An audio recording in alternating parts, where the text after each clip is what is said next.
Clara tentou se mexer, mas o corpo respondeu apenas com uma dor surda e pulsante. A garganta ardia tanto que parecia conter brasas vivas.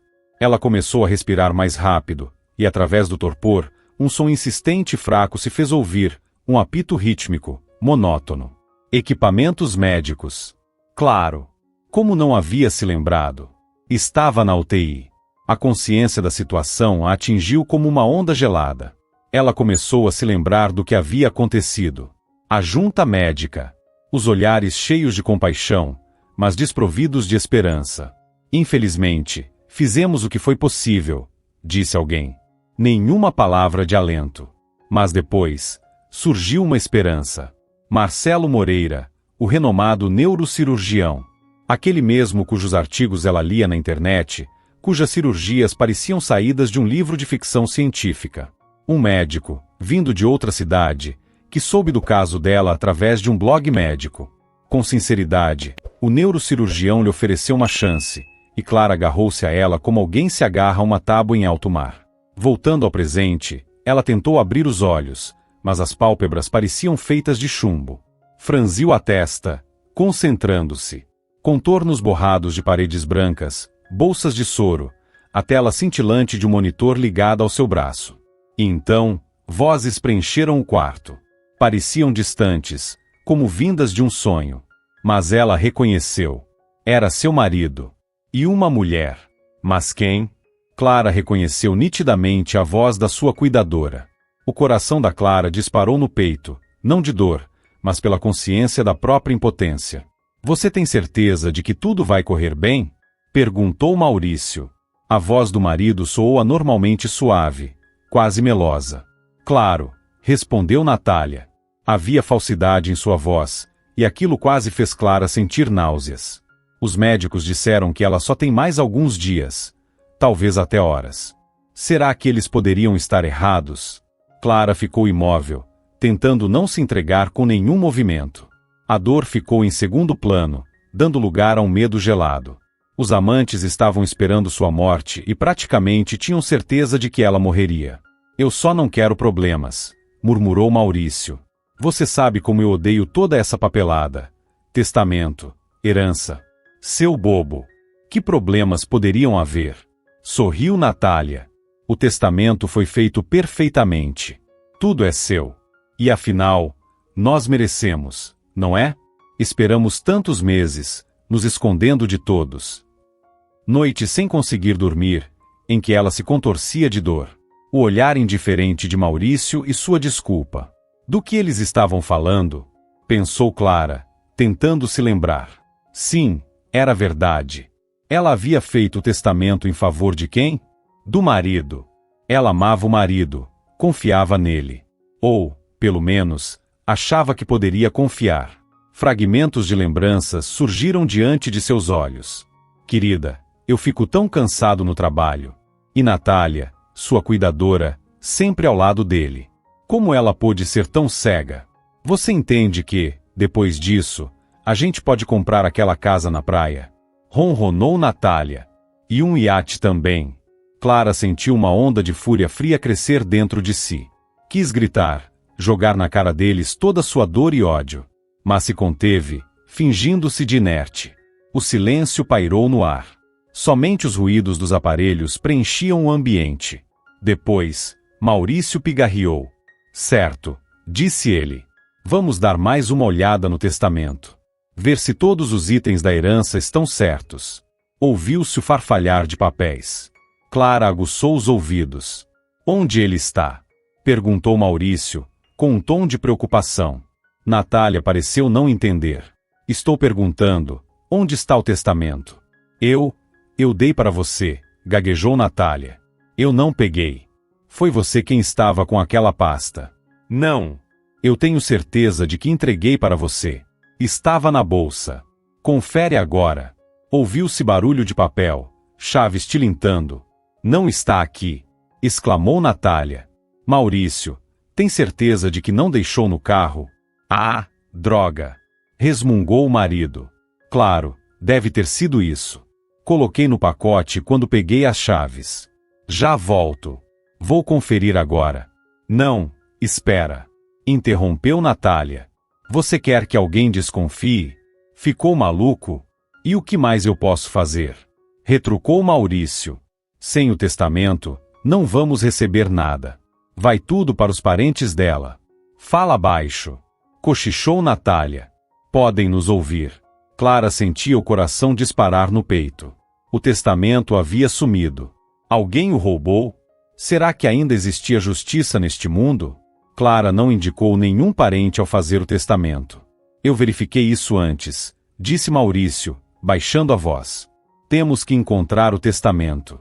Vamos procurar mais uma vez, sugeriu Natália. Vai ver, a gente deixou passar alguma coisa. Procurar o quê? Tenho certeza de que alguém pegou debaixo do nosso nariz. Não fala besteira. Quem ia roubar um documento no MOTI? E eu lá me importo. Vou exigir que verifiquem tudo agora mesmo. Insistiu Maurício. Isso é roubo. Levaram um documento importante meu. Não é à toa que dizem, sem papel, você não é nada. Nesse momento, ele elevou a voz, chamando atenção. Onde estão os médicos? Que alguém venha aqui agora. Sumiu uma coisa muito importante. Ouviram-se passos apressados.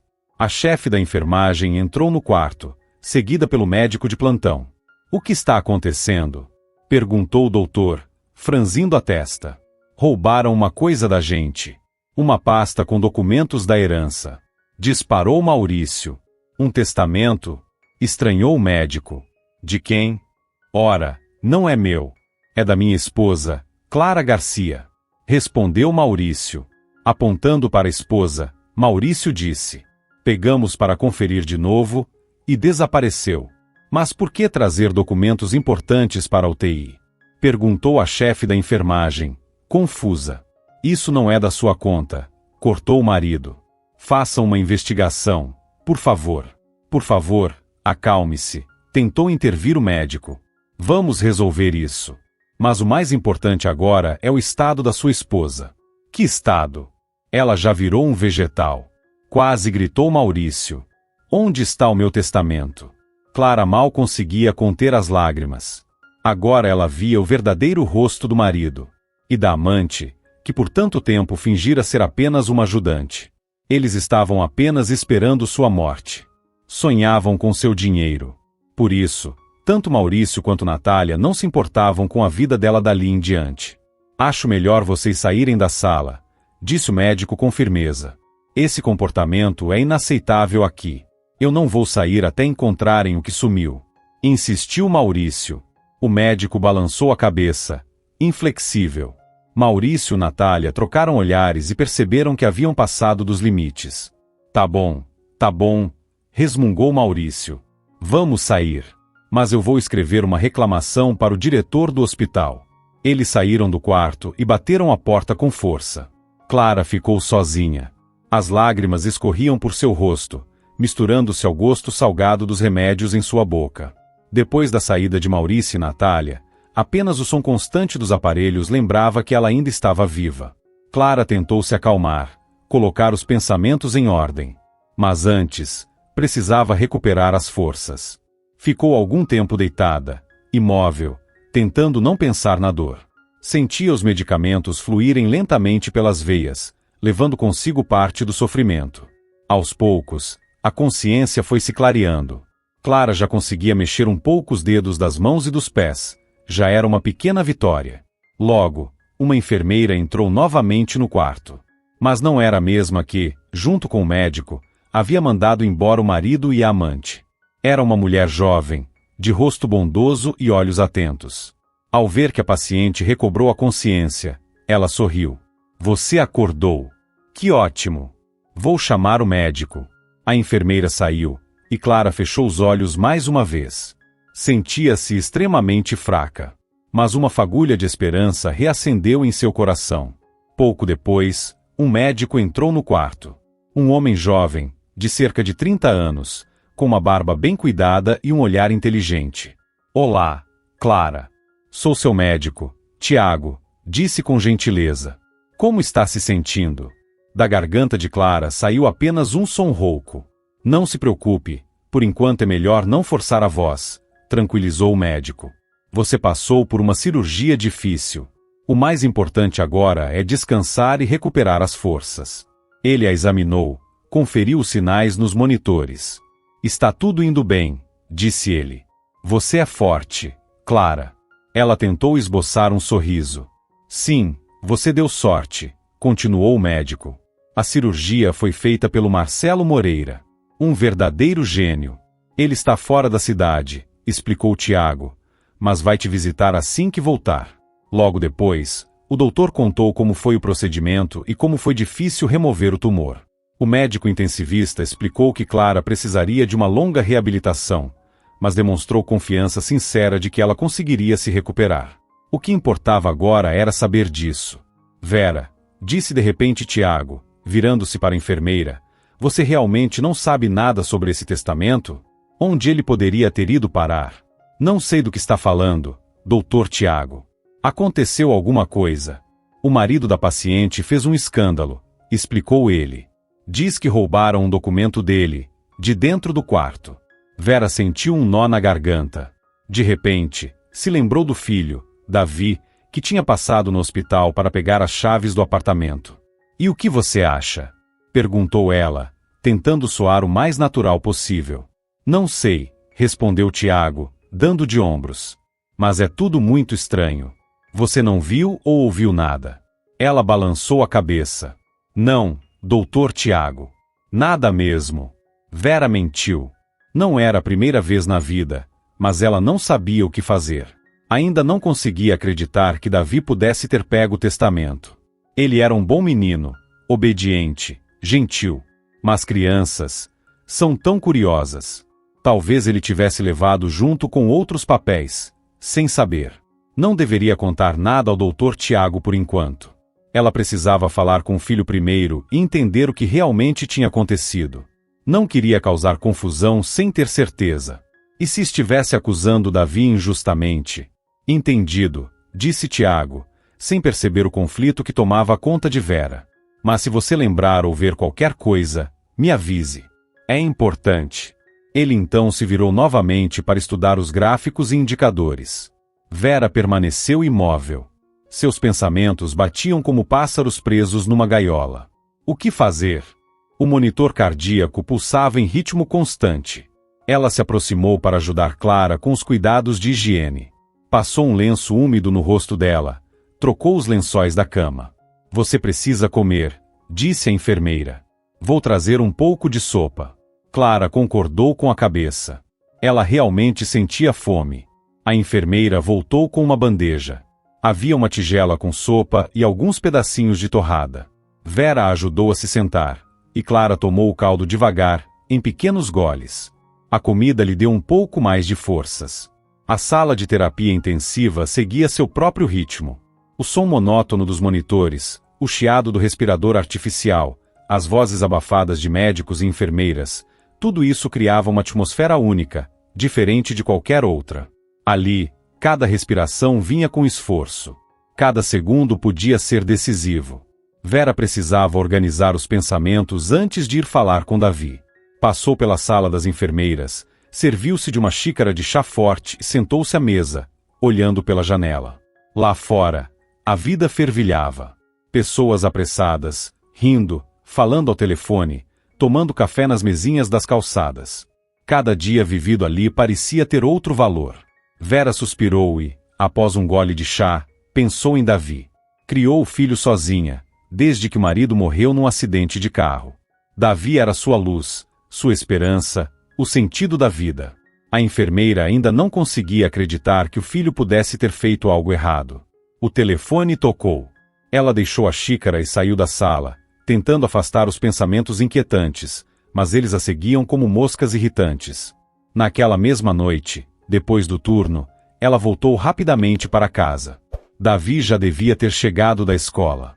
No caminho, comprou os pastéis recheados com batata e cebola que ele tanto gostava, torcendo para que isso ajudasse a conversa. Ouviu a voz do filho cantarolando uma música. Ele estava sentado à mesa, fazendo lição de casa. Oi, mãe. Davi pulou da cadeira e correu para abraçá-la. Que bom que você chegou. Oi, meu amor, respondeu Vera, apertando o filho nos braços. Também fiquei muito feliz em te ver. Ela olhou ao redor. Estava tudo em ordem, como sempre. Mas a sensação de inquietação não passava. Comprei pastéis para você, disse Vera, tirando o pacote da bolsa. Aqueles que você mais gosta. Oba! Exclamou Davi, pegando um e dando uma grande mordida. Obrigado, mãe. Vera sentou-se à frente dele, observando enquanto ele comia o lanche. Não sabia como começar a conversa. Tinha medo de assustar o filho. Davi, disse ela por fim, tentando manter a voz calma. Hoje, no hospital, o Dr. Tiago falou comigo. O menino parou de mastigar e olhou para ela com curiosidade. E o que ele queria? Ele perguntou sobre uma coisa. Hesitou Vera. Sobre uma pasta com documentos que sumiu do quarto de uma paciente. Davi franziu a testa. Uma pasta com documentos. O coração de Vera começou a bater mais rápido. Você passou lá no hospital hoje, lembra? Para pegar as chaves. Lembrou ela. Não pegou mais nada. Pegou? Davi pensou um pouco. Não, respondeu depois de uma pausa. Só as chaves. Aquilo era um testamento, disse Vera com dificuldade. E desapareceu. O marido da paciente disse que foi roubado. Os olhos de Davi se arregalaram, surpresos. Um testamento? E quem poderia ter roubado? Vera olhou fixamente para o filho. Buscava em seu olhar qualquer sinal de mentira, mas não viu nada. Apenas sinceridade e confusão. Eu não sei, murmurou Vera, baixando os ombros. Mas o Dr. Tiago me pediu para perguntar se alguém viu algo estranho. Davi balançou a cabeça. Não, mãe. Eu não vi nada. Só peguei as chaves e fui embora. Vera acreditou. Não conseguia nem imaginar a possibilidade de seu filho estar envolvido naquela história estranha. Tudo bem, disse ela, aliviada. Fico feliz em ouvir isso. Mas a inquietação continuava. Havia algo fora do lugar. Vera sentia que Davi talvez não estivesse mentindo, mas também não dizia tudo. Ela não sabia como fazer o filho contar o que estava escondendo. Quando Clara acordou, o quarto já estava escuro. Um fraco raio de luar atravessava a janela. Clara percebeu, aliviada, que se sentia um pouco melhor. Conseguia mover braços e pernas com mais facilidade. Naquele momento, decidiu tentar falar. Reuniu todas as forças e tentou emitir uma palavra. Sim, sussurrou, rouca. O som saiu fraco, quase incompreensível, mas saiu. As lágrimas escorreram por seu rosto. No dia seguinte, Clara permaneceu na UTI. Sentia-se um pouco melhor e já conseguia conversar com médicos e enfermeiras, que lhe explicaram detalhes sobre a cirurgia e a recuperação. Foi assim que Clara soube que Maurício e Natália não tinham mais aparecido. O médico contou que eles haviam ligado algumas vezes, mas ele proibiu que voltassem ao hospital. Enquanto Clara lentamente retornava à vida, um escândalo começava a se espalhar pelo hospital por causa do testamento desaparecido.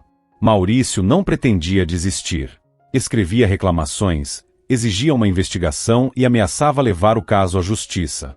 O diretor do hospital, um cirurgião experiente já idoso chamado Dr. Miguel Lacerda, estava confuso. Ele entendia que a situação era delicada. Por um lado, o desaparecimento de um documento era um incidente grave, que poderia manchar a reputação do hospital. Por outro, ele não acreditava que pudesse ocorrer um roubo dentro de seu hospital. Após refletir um pouco, o diretor chamou o chefe da segurança e encarregou de conduzir uma investigação minuciosa. Igor, o chefe da segurança, era um homem de poucas palavras, mas extremamente meticuloso. Começou entrevistando todos os funcionários que poderiam estar na UTI no momento do desaparecimento do documento. Interrogou cada um com cuidado, mas não encontrou nada suspeito nos relatos. Tudo indicava que o testamento não havia sumido no quarto de Clara. Mas então, quem o teria roubado? E onde isso teria acontecido?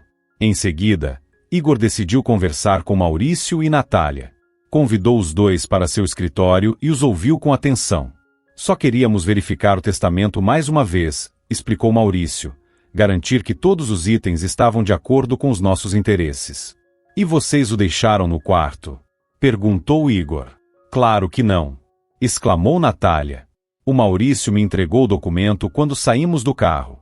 Eu coloquei na bolsa. Mas, Quando fomos olhar de novo, ele já não estava mais lá. Tem certeza de que não perdeu em algum lugar? Insistiu Igor. Absoluta, respondeu Maurício. Alguém o roubou. Roubaram o testamento da minha esposa. Igor Lacerda balançou a cabeça. Não acreditava em uma só palavra do casal. Ainda mais porque sabia muito bem. Clara estava se recuperando, e claramente, não corria risco de morte naquele momento. Escutem. Por que esse pânico todo por causa do testamento? Perguntou Igor com cautela. Não é possível recuperá-lo? Ou pegar uma cópia no arquivo do cartório? Pois é justamente esse o problema. Exclamou Maurício. Houve uma falha no cartório. O servidor caiu, tudo foi apagado, entende? Em outras palavras, o testamento desaparecido era o único exemplar. Entendo, murmurou Igor, balançando a cabeça. Tá certo. Vamos pensar no que pode ser feito. Alguns dias se passaram. Clara se recuperava lentamente. Já não fingia estar inconsciente, mas evitava ao máximo qualquer contato com Maurício e com a equipe do hospital.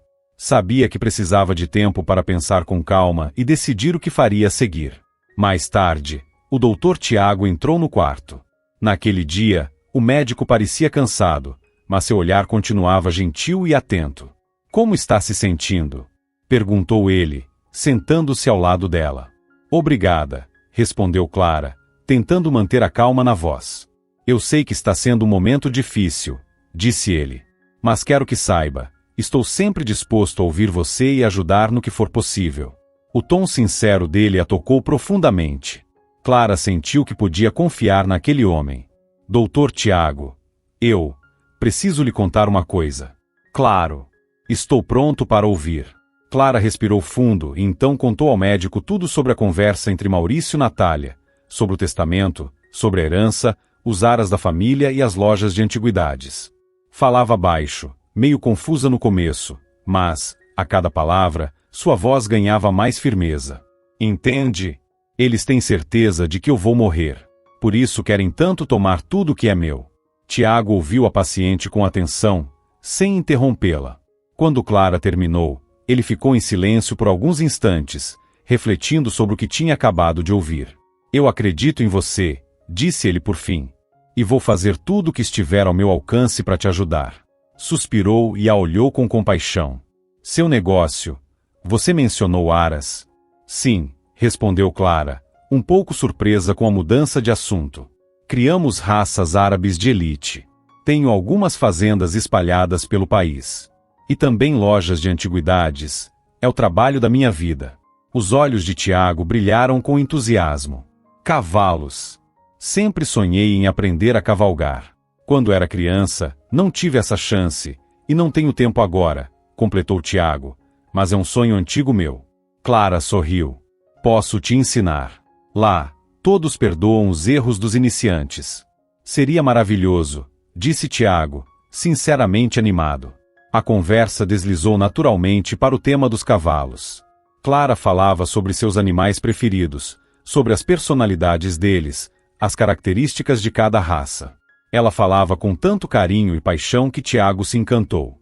Só teve uma história muito dolorosa, disse Clara de repente, com o olhar ficando mais distante. Qual? Se puder me contar, claro, perguntou o médico com delicadeza. Quando eu tinha uns 10 anos, começou ela, escondida do meu pai, resolvi montar um cavalo muito temperamental. Ele era forte, indomado, ninguém conseguia lidar com ele. E eu, boba, achei que conseguiria. Esperei anoitecer, fui até o estábulo, coloquei a sela. Ele me derrubou. Machuquei seriamente a coluna. Meu Deus, murmurou Tiago. Foi muito difícil. Fiquei quase 2 anos numa cadeira de rodas. Estudei em casa. Achava que nunca mais ia andar. Mas então apareceu uma pessoa incrível. Um homem simples, mas com um dom raro. Usava ervas, massagens, compressas, coisas que aprendeu com a mãe dele, e que funcionaram. Foi ele quem me pôs de pé de novo. Atencioso, gentil, o Renato virou quase um segundo pai para mim. Nesse momento, Vera entrou no quarto com os medicamentos. Ouviu as últimas palavras e parou, como se tivesse sido atingida por um raio. Você está falando do Renato, o curandeiro? Perguntou a enfermeira, tentando disfarçar a tremedeira na voz. Sim, o Renato. Você o conhecia? Ele era meu pai, sussurrou Vera, com os olhos marejados. Ele faleceu há alguns anos, infarto. Clara ficou chocada. Seu pai. Ele me salvou. Então, eu devo a ele a minha vida. Vera se aproximou da cama e segurou a mão de Clara. Ele falava muito sobre os pacientes, mas eu não sabia que você era aquela menina. Aquela que ele ajudou depois da queda. Papai se preocupava muito com você. Dizia que você era incrivelmente determinada. O silêncio tomou conta do quarto. Tiago observava as duas em silêncio, impressionado com a coincidência extraordinária. O mundo é pequeno, disse-ele por fim, quebrando o silêncio. Muito pequeno. Clara olhou para Vera, sentindo um nó na garganta. Quis abraçar aquela mulher desconhecida, filha do homem que um dia lhe devolveu a esperança. No fundo, Clara sentia gratidão, compaixão e um laço estranho, inexplicável. Vera, eu nem sei o que dizer. Obrigada. Ao seu pai. E a você também, pelo seu cuidado, pela dedicação. Vera sorriu através das lágrimas. Meu pai ficaria feliz em saber que você está bem. Ele acreditava que você teria um futuro brilhante. Depois disso, por um momento, o quarto permaneceu em silêncio. Vera passou a visitar Clara com mais frequência. Contava sobre o pai, sua bondade e profissionalismo. Clara, por sua vez, compartilhava seus planos para o futuro. Falava sobre o desejo de reerguer os Aras e expandir a rede de lojas de antiguidades. Tiago também não se afastou. Passava o máximo de tempo possível com Clara, oferecendo apoio emocional e conselhos. O jovem médico entendia que, naquele momento, a paciente precisava mais do que cuidados físicos, precisava de apoio humano, e ele podia oferecer isso. Depois do plantão, Vera voltava para casa com a consciência tranquila, embora o dia tivesse sido pesado. Corria um boato de que haveria uma inspeção no hospital, o que significava, como sempre, uma avalanche de problemas. Ela morava em um antigo prédio na periferia da cidade. O apartamento era minúsculo, mas era o que cabia no bolso. O trabalho de enfermeira não rendia muito. Cada centavo precisava ser bem administrado. Ao se aproximar da porta do apartamento, Vera notou um bilhete preso nela. Seu coração bateu acelerado. Era um recado de Dona Ana, a proprietária do imóvel. Vera, passe aqui. Precisamos conversar. É importante. Estava escrito com aquela caligrafia dura e firme que Vera conhecia tão bem. Ela suspirou. Dona Ana era uma mulher rígida e prática. Sempre arrumava um motivo para aumentar o aluguel. Com certa apreensão, Vera subiu 2 andares e bateu na porta. Foi a própria Dona Ana quem atendeu. Era uma senhora magra, de feições duras. O apartamento estava decorado com móveis antigos, mas bem conservados. No ar, pairava o cheiro de naftalina e poeira. Queria falar com você a respeito do aluguel, disse Dona Ana sem rodeios. Você sabe, a vida está ficando mais cara. Tudo está mais caro. Não posso mais alugar o apartamento pelo mesmo valor, disse Dona Ana. Vera sentiu um calafrio. Dona Ana, eu entendo, de verdade. Mas já pago o máximo que consigo. Tenho um filho pequeno. Trabalho como enfermeira. Simplesmente não posso pagar mais do que isso. Isso é problema seu, cortou a senhora com frieza. Eu também quero viver melhor. Por isso sou obrigada a aumentar o aluguel em 30%. Vera perdeu o fôlego. 30% era uma quantia enorme para ela. Mas é muito, exclamou. Eu não vou conseguir arcar com isso. Então você vai ter que procurar outro lugar para morar. Já tenho alguns interessados, respondeu Dona Ana, sem emoção. Vera se levantou e sentiu as pernas fraquejarem. Para onde iria com Davi? Onde encontraria outro lugar pelo mesmo preço? Vou pensar, murmurou ao sair. Vou tentar resolver. De volta ao apartamento, ela se deixou cair numa cadeira, esgotada. Sentiu-se completamente impotente. Davi estava sentado à mesa, fazendo lição de casa. Naqueles momentos, ele parecia tão sério, concentrado, apesar da pouca idade. Mãe, por que você está tão triste? Perguntou ele, percebendo o estado da mãe. Vera tentou sorrir. Está tudo bem, meu amor. Só estou um pouco cansada. Mas você está sempre cansada, disse Davi. Você devia descansar mais. Vera abraçou o filho com força. Eu sei, querido. Eu vou tentar. Vera olhou para o rosto dele, tão familiar, tão amado. Ela precisava ser forte por causa do filho. Tinha a obrigação de encontrar uma saída para aquela situação. Davi, disse Vera, tentando soar o mais calma possível, você tem certeza de que não pegou nada lá no hospital? Tá falando daquele ricaço que não quis me pagar depois que lavei o carro dele? Respondeu o menino com naturalidade. Como assim? Você tá lavando carros? Vera se surpreendeu. Davi ficou vermelho. Sim. É que eu tô juntando dinheiro para comprar umas peças pro avião. Que avião? Perguntou Vera, espantada. Ah, mãe, eu te falei. Quero montar meu próprio aeromodelo. Preciso das peças, e elas são caras. Então comecei a fazer uns bicos. É pro clube de aeromodelismo. Me inscrevi há pouco tempo. O professor disse que eu tenho talento para essas coisas de mecanismo. Vera ficou sem palavras. Sempre achou que Davi só brincava com os amigos depois da escola. Nunca imaginou que estivesse envolvido com algo assim. Mas você não devia fazer isso, exclamou Vera. Você ainda é muito novo. Seu foco tem que ser estudar, não trabalhar. Mas mãe, eu só queria te ajudar. Eu sei que tá sendo difícil para você. Você vive cansada. Vera o abraçou com força, apertando-o contra o peito. Tão pequeno, e já entendia tanta coisa. Meu amor, sussurrou ela, antes de tudo, você precisa cuidar de você mesmo. Eu vou dar um jeito. E o testamento? Perguntou Davi, olhando para ela. Você ainda acha que fui eu que peguei? Não sei, Davi, respondeu Vera, com honestidade. Só quero descobrir o que realmente aconteceu. O menino encheu o peito de ar e disse. Fui eu que peguei. Vera se afastou e olhou para o filho, surpresa. Por que você fez isso? Eu queria dar uma lição naquele ricaço. Respondeu Davi de uma vez só. Ele é tão metido. Chegou com aquele carrão, nem agradeceu, e ainda se recusou a me pagar pela lavagem. Eu vi quando ele levou aquele pacote com papéis para o hospital e deixou em cima do banco, perto da recepção. Aí eu pensei, vou pegar, para ele aprender a respeitar os outros. Vera ficou sem fôlego. Então era verdade. Seu filho havia pegado o testamento de Clara, e tudo por raiva de Maurício. Davi, você tem ideia do que fez? Isso é grave, é crime, exclamou ela. Mas eu não sabia que era tão sério. Eu só queria assustar ele um pouco. Tentou se justificar o menino. Vera o abraçou com força. No fundo, entendia. Ele não queria causar mal a ninguém. Só queria protegê-la. Davi, você precisa devolver essa pasta. Isso é muito importante. Como você não entende? Tá bom, eu devolvo, prometeu Davi.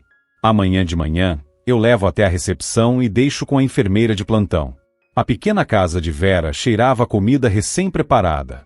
No ar, uma mistura de batata frita, sabão em pó e desinfetante barato, que ela usava para disfarçar, ao menos um pouco, o cheiro de mofo nas paredes.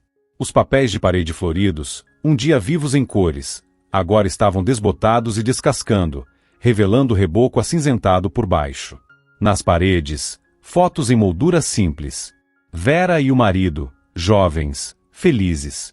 Davi ainda pequeno, dando seus primeiros passos. O retrato de Renato, o curandeiro que ajudava as pessoas com seus conhecimentos em ervas e tratamentos naturais, exibia um sorriso gentil e um olhar sábio. Essas imagens eram o único enfeite da casa, pequenos refúgios de calor e lembrança. A mobília veio dos antigos moradores. O sofá velho, com as molas afundadas, estava coberto com uma manta para esconder os defeitos. O guarda-roupa rangia cada vez que era aberto. Uma das pernas da mesa vivia bamba.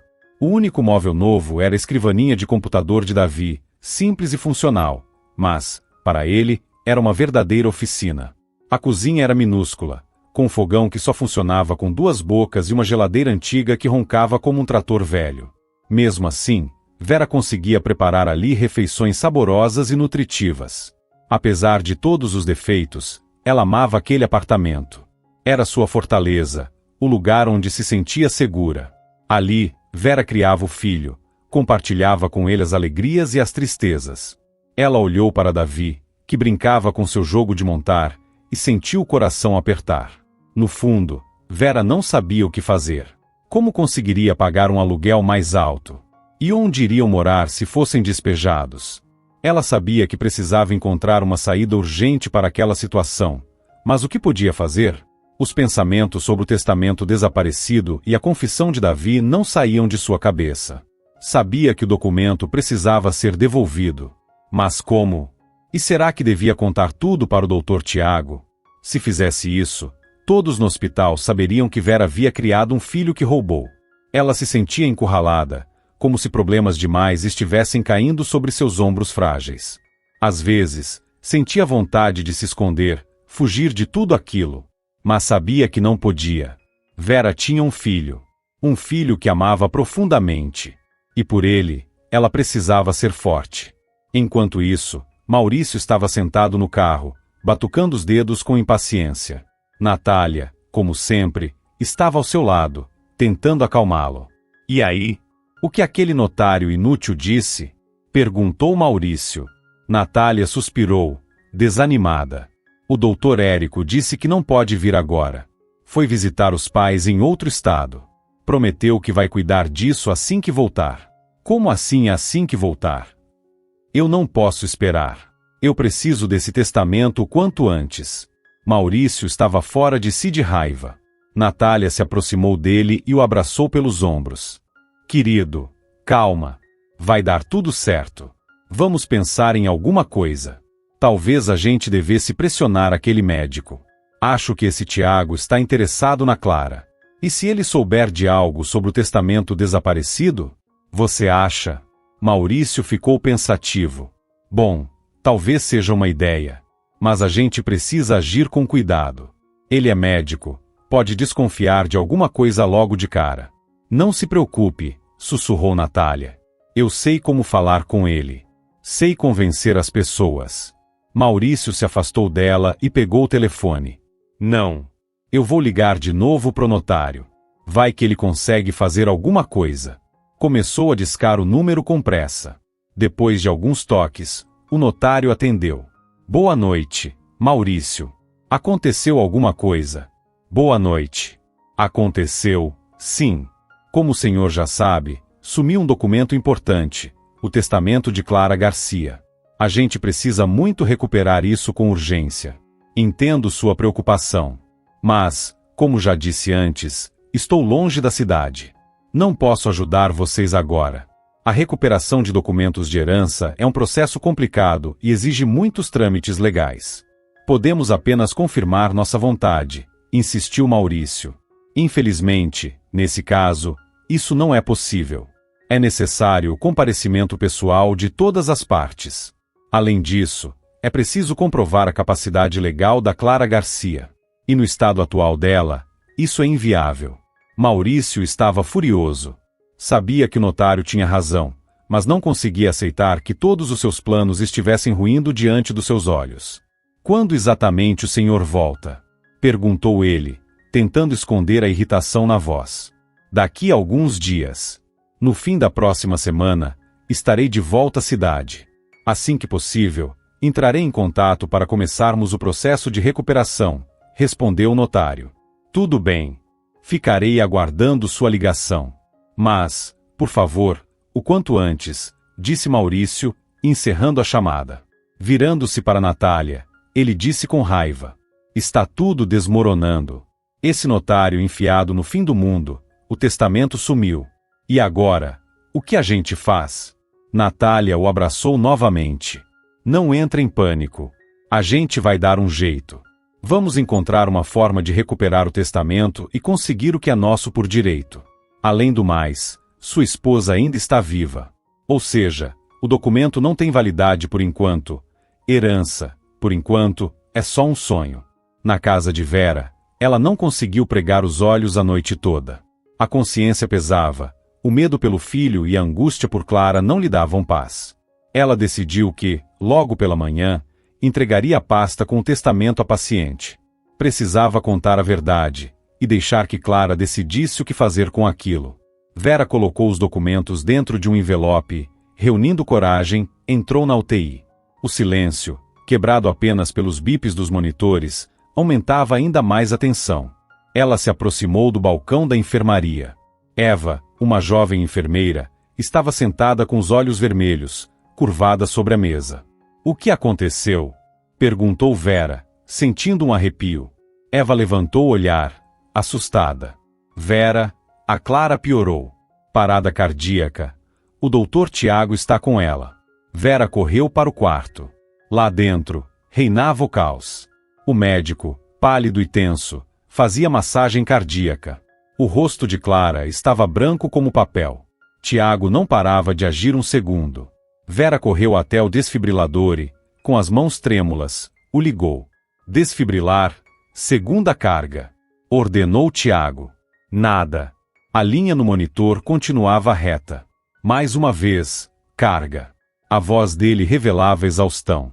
Vera apertou o botão novamente. Nada aconteceu. Não podemos desistir, disse Tiago, sem parar a massagem cardíaca. E de repente, Clara puxou o ar com um gemido fraco e rouco. O peito subiu num suspiro convulsivo, e no monitor apareceu uma linha de pulso, trêmula, mas contínua. Voltou! Voltou! Gritou Eva, enxugando as lágrimas que escorriam. Tiago se jogou na cadeira, exausto. Graças a Deus! Vera cobriu o rosto com as mãos, sentindo a onda de pavor se dissipar. Aproximou-se de Clara e pegou sua mão com delicadeza. Força! Você é forte. Vai conseguir, murmurou. Nesse momento, entrou na sala o Dr. Marcelo Moreira, o cirurgião que havia vindo de outra cidade para realizar a operação complicada. Menos de uma semana atrás, tinha sido ele quem salvou a vida de Clara. Nos olhos do médico havia preocupação. O que houve? Perguntou. Sério. Tiago contou rapidamente o ocorrido. Parada cardíaca. E a causa? Marcelo franziu a testa, aproximando-se do leito de Clara e iniciando o exame. Ainda não sabemos. Pode ser uma complicação da cirurgia. Ou estresse, respondeu Tiago. Precisamos fazer exames complementares e descobrir a causa, disse Marcelo, franzindo a testa. Em seguida, olhou para Vera. Prepare tudo o que for necessário. Vera concordou com um aceno e saiu do quarto. Sentia que precisava contar a verdade para o Dr. Marcelo sobre o testamento desaparecido, mas aquele não era o momento. Melhor esperar. O documento não iria a lugar algum. Primeiro, era preciso entender o que estava acontecendo com Clara. Os papéis ficariam guardados, por hora, na sala das enfermeiras. 2 dias se passaram. E esse tempo teve um efeito positivo na recuperação da paciente. Enquanto isso, o chefe da segurança, um homem com experiência nas forças de segurança, decidiu investigar pessoalmente o caso do desaparecimento do testamento. Primeira medida: revisar as imagens da câmera escondida instalada no quarto de Clara depois do ocorrido. Me mostre as gravações dos últimos 2 dias, ordenou ele a um jovem segurança que estava na frente do monitor. Igor Lacerda observava tudo com atenção, sem perder nenhum detalhe. E então, viu algo. Algo suspeito apareceu na gravação. Era possível ver claramente o auxiliar de serviços gerais que havia sido recentemente demitido por má conduta entrando no quarto de Clara durante a noite. Douglas fazia algo no aparelho que mantinha a paciente viva, e depois saía rapidamente. Igor assistiu ao trecho mais de uma vez, para se certificar do que estava vendo. É isso mesmo, murmurou. Esse desgraçado tentou matar ela. Depois de refletir por alguns instantes, o chefe da segurança foi até o quarto de Clara. Boa tarde. Como está se sentindo? Melhor. Obrigada. Aconteceu alguma coisa? Verificamos as imagens das câmeras de segurança que foram instaladas depois do incidente. O coração de Clara disparou. O que quer dizer com isso? Igor Lacerda ligou um pequeno tablet que o auxiliar havia lhe entregado. Na tela, era possível ver Douglas entrando furtivamente no quarto. Em seguida, ele se aproximava com uma seringa. Por um instante, a imagem tremia, mas logo ficava nítido. Ele desligava o aparelho de suporte vital. Clara empalideceu. Isso é impossível. Infelizmente, é verdade. Esse auxiliar foi subornado pelo seu marido. Já enviamos as imagens à polícia. O Maurício, ele queria me matar. Acreditamos que não foi só ele. Natália, a cúmplice dele, também pode estar envolvida. Mas, por enquanto, isso ainda é só uma suspeita, completou Igor.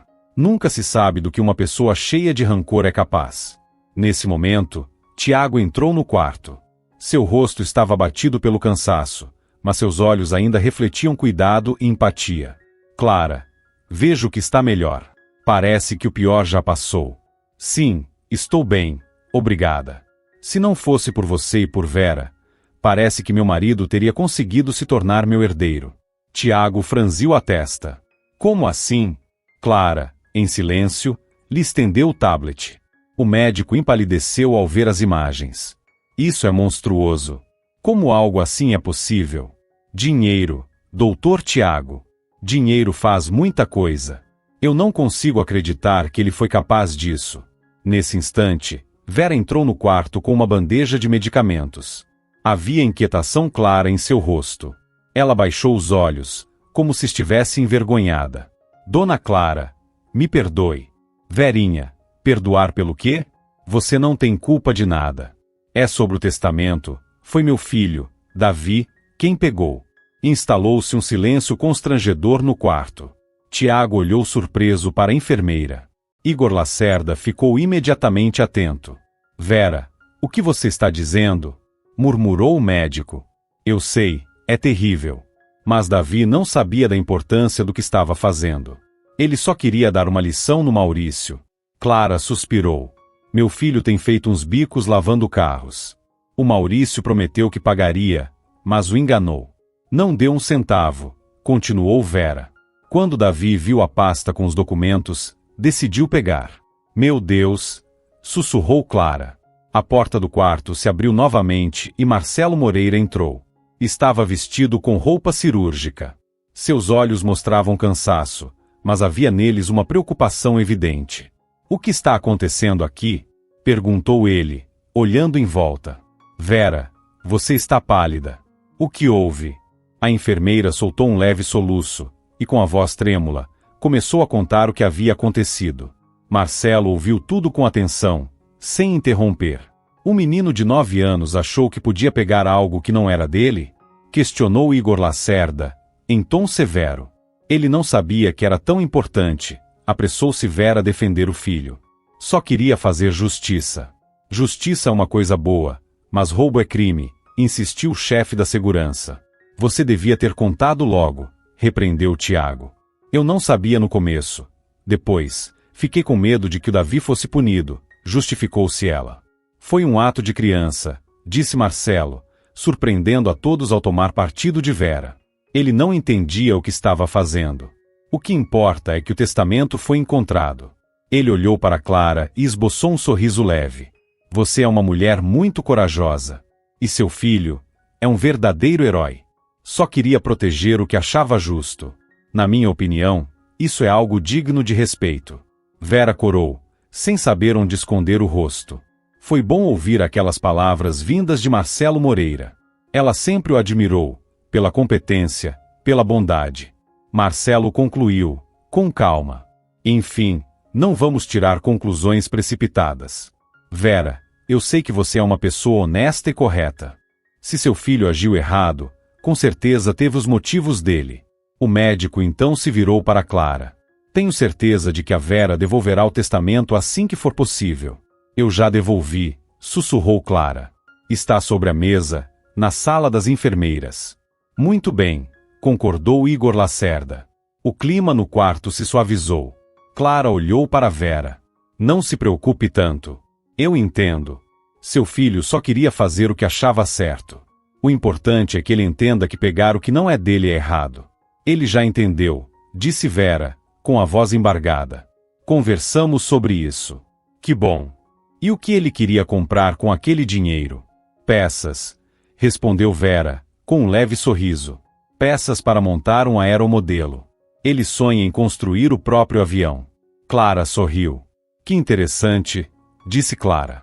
Sempre gostei de tecnologia. Quem sabe eu possa ajudar o Davi? Vera olhou surpresa para a paciente. A senhora? Claro. Tenho alguns contatos. Posso conseguir as peças de que seu filho precisa. Eu nem sei como agradecer. Verinha, não precisa. Só me ajude a ficar de pé o quanto antes, depois de tudo isso, disse Clara, sorrindo.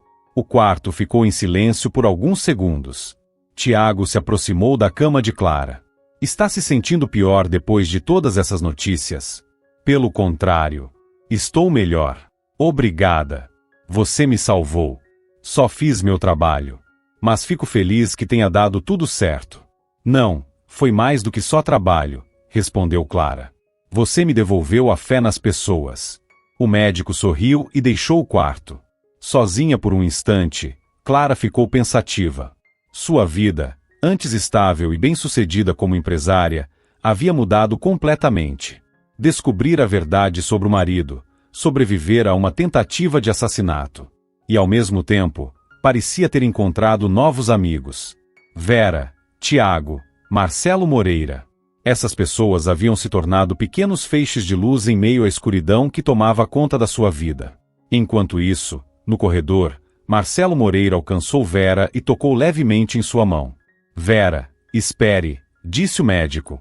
Ela parou. Quero agradecer pela sua honestidade, disse ele com sinceridade. E também queria te convidar para tomar um café, quando tiver um tempinho livre. Vera ficou paralisada. Marcelo Moreira estava convidando para um encontro? Ela mal podia acreditar. Eu nem sei o que dizer, murmurou. Só diga sim. Isso já basta para mim, sorriu ele. Sim, sussurrou Vera, olhando diretamente nos olhos dele. Eu aceito. Marcelo sorriu de volta. Ótimo. Então eu te telefono. Ele lançou mais um olhar para ela e seguiu pelo corredor. Vera ficou parada ali, sem acreditar no que tinha acabado de acontecer. Parecia que seus desejos mais secretos finalmente estavam se realizando. O amor pairava no ar como o perfume suave de um frasco caro. Era impossível não perceber o clima que nascia entre ela e Marcelo, uma simpatia tímida, mas que crescia com leveza e verdade. E ela sabia, essa história merecia, sim, um final feliz. 2 semanas se passaram. Clara seguia em recuperação. Com a ajuda de Tiago, ela deu seus primeiros passos após o período de imobilidade. Sem pressa, Clara, dizia Tiago, apoiando-a com cuidado. Um passo de cada vez, e logo você vai estar dançando como no baile da escola. Clara sorriu. Definitivamente, ela gostava do senso de humor dele, e do otimismo também. Enquanto isso, entre a enfermeira e o Marcelo transferido temporariamente para o hospital, nasceu um romance intenso. Passavam todo o tempo livre juntos. Marcelo se encantava com a beleza de Vera, sua força interior e o amor que tinha pelo filho. Você é incrível. Passou por tanta coisa e ainda assim continua doce, generosa. E você é um milagre, respondeu Vera, abraçando-o. Eu nunca imaginei que poderia amar de novo. Pouco tempo depois, Marcelo a convidou para se mudar com ele para sua cidade e trabalhar em sua clínica. Vera aceitou. Sabia que aquela era a chance de recomeçar a vida. Logo após a recuperação de Clara, os amantes azarados foram presos. Maurício e Natália foram formalmente acusados de tentativa de assassinato e fraude, e enfrentariam uma longa pena de prisão. Chegou, então, o dia da alta de Clara. Ela estava parada na porta do hospital, com um buquê de rosas brancas nas mãos, um presente de Tiago. E então, pronta para a nova vida? Perguntou ele, sorrindo. Prontíssima, respondeu ela, olhando nos olhos dele. De repente, Tiago tirou do bolso uma caixinha de veludo e a estendeu para ela. Quer se casar comigo? Clara começou a chorar de felicidade. Sim, é claro que sim, disse, abraçando Tiago com força. Foi decidido que os 2 casais se casariam na mesma semana. Vera e Marcelo fariam a cerimônia em sua cidade natal, e poucos dias depois, Clara e Tiago selariam a união em uma celebração simples e íntima. Algum tempo antes, Clara havia queimado na lareira o Antigo Testamento que um dia transferia todos os seus bens para Maurício. Queria deixar o passado para trás e começar, de fato, uma nova vida. Quanto a Davi, Ele finalmente lançou seu modelo de avião no céu, construído com suas próprias mãos. O voo de teste aconteceu bem ali, sobre os campos do Aras de Clara. No céu, o pequeno avião simbolizava a nova vida que começavam, cheia de esperança e felicidade. Clara e Tiago, de mãos dadas, observavam o voo e sorriam. Em seus corações, reinavam o amor e a gratidão. Sabiam que tudo de ruim havia ficado para trás. E que o futuro reservava apenas luz. É tão bom, sussurrou Clara, encostando-se em Tiago. É meu amor, respondeu ele, beijando-a. Agora vai dar tudo certo. Sempre. Nos raios dourados do pôr do sol, o Aras parecia um lugar encantado. Os cavalos pastavam tranquilos no campo, e os pássaros cantavam suas melodias. Se você gostou dessa história, fico muito feliz com seu apoio clicando no botão de curtir. É só um clique para você, mas para mim, significa muito. Muito obrigado, e até a próxima!